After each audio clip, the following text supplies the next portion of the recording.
Hello everyone, the coach institute में आपका स्वागत है।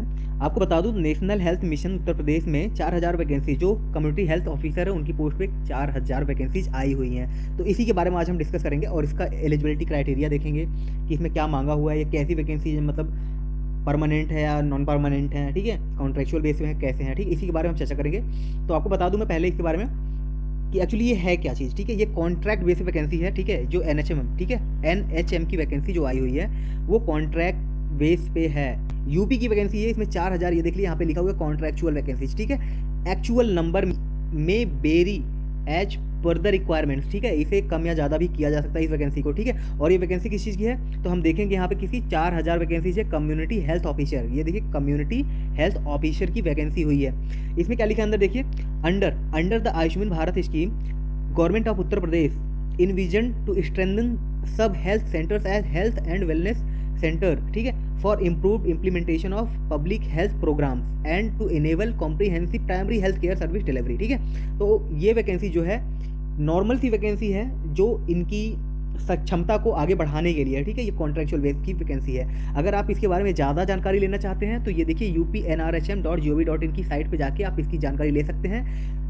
इसमें क्या दिया हो, जैसे कि प्रेस एडवर्टीजमेंट या इसका जो क्लोजर है उसके बारे में आप जानकारी प्राप्त कर सकते हैं, या फिर डिटेल एडवर्टीजमेंट आपको चाहिए तो वो भी उसकी भी जानकारी वहाँ से मिल सकती है, ठीक है। और डिस्ट्रिक्ट वाइज वैकेंसी कितनी है तो हर चीज़ के बारे में आपको वहाँ से डिटेल मिल जाएगी, और आप एप्लीकेशन फॉर्म भी वहाँ से डाउनलोड कर सकते हैं, और क्या डॉक्यूमेंट्स जरूरी हैं वो भी आपको वहीं से मिल जाएगा। आइए इसका नेक्स्ट देख लेते हैं, इसमें क्वालिफिकेशन क्या मांग रखी है इन्होंने, ठीक है। मेन चीज़ इसका क्वालिफिकेशन है। आइए देखते हैं क्वालिफिकेशन इसमें क्या मांगा है। Candidate who have completed BSc nursing, ठीक है, BSc nursing with integrated curriculum of certificate in community health for nurses, ठीक है, और पोस्ट बेसिक बीएससी नर्सिंग, ठीक है, post basic BSc nursing course with integrated curriculum of certificate in community health for nurses, ठीक है, for academic year 2020 and onwards from an Indian nursing council, state nursing council recognised institute university will be eligible to apply, ठीक है। तो इन्होंने क्या मांगा है, BSc in nursing with integrated curriculum of certificate in community health for nurses, ठीक है, जो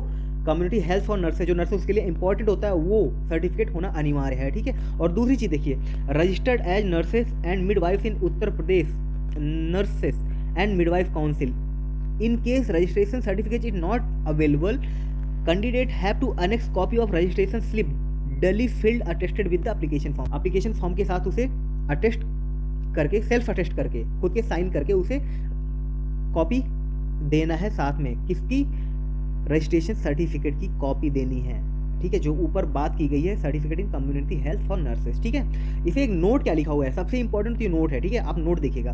candidate self submit the registration certificate with in 3 months, ठीक है, अगले 3 महीने के अंदर आपको ये सर्टिफिकेट जमा करना है, ठीक है, from the date of issuance of appointment letter, ठीक है। अपॉइंटमेंट लेटर जब भी आपको मिलेगा उसके 3 मंथ के अंदर आपको ये सर्टिफिकेट वहाँ पे जमा करना है, ठीक है। The appointment of the candidate is subject to the registration with UP nurses and midwife council. देखिए जो आपका सर्टिफिकेट होगा वो UP nurses and midwife council की तरफ से रजिस्टर्ड होना चाहिए, ठीक है। In case he she unable to registered in the given timeline his her appointment stand automatically cancel, उसका जो अपॉइंटमेंट स्टैंड्स है वो ऑटोमेटिकली कैंसिल कर दिया जाएगा, ठीक है।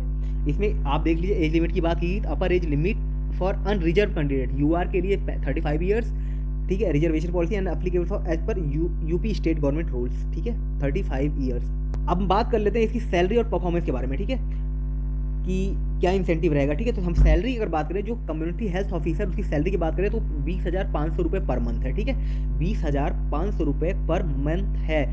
लेकिन यहाँ पे आपको 15,000 रुपये, 15,000 रुपीज़ जो पर मंथ मिलेगा वो आपके इंसेंटिव बेस पे भी आपको मिलेगा कि आप किस तरह से काम कर रहे हो, उसी हिसाब से आपको इंसेंटिव भी मिलेगा। कहने का मतलब अगर आप कोई भी उस टारगेट को पूरा करता है या काम अच्छा करता है तो कुल मिलाकर उसे देखा जाए तो यहाँ पे करीब 35,500 रुपये टोटल मंथ के बन जाते हैं। लेकिन यहाँ पे एक सबसे बड़ी ध्यान देने वाली बात है जो नंबर 2 है, ठीक है, सबसे बहुत बड़ी ध्यान देने वाली बात है, a surety bond of rupees 2.5 lakhs, ठीक है, 2.50 lakhs on the non judicial stamp paper of RS 100 must be submitted by the candidate at the joining time of as CHO to serve for minimum 3 years for health sub health centres level HWC in Uttar Pradesh, ठीक है। ये चीज़ आप बिल्कुल याद रखिएगा यहाँ पे क्या इन्होंने बताया है कि 2.5 लाख रुपए का आपको बॉन्ड भरना पड़ेगा 100 रुपीज़ के पेपर पे।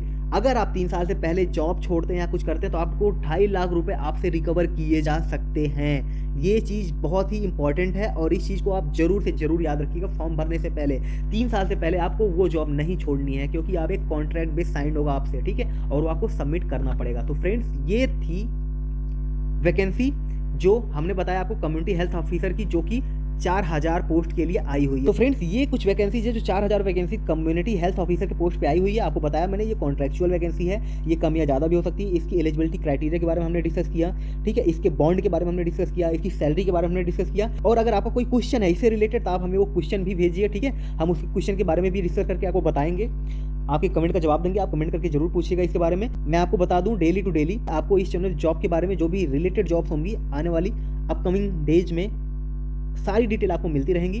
तो सभी डिटेल्स के लिए आप चैनल को सब्सक्राइब करना ना भूलें।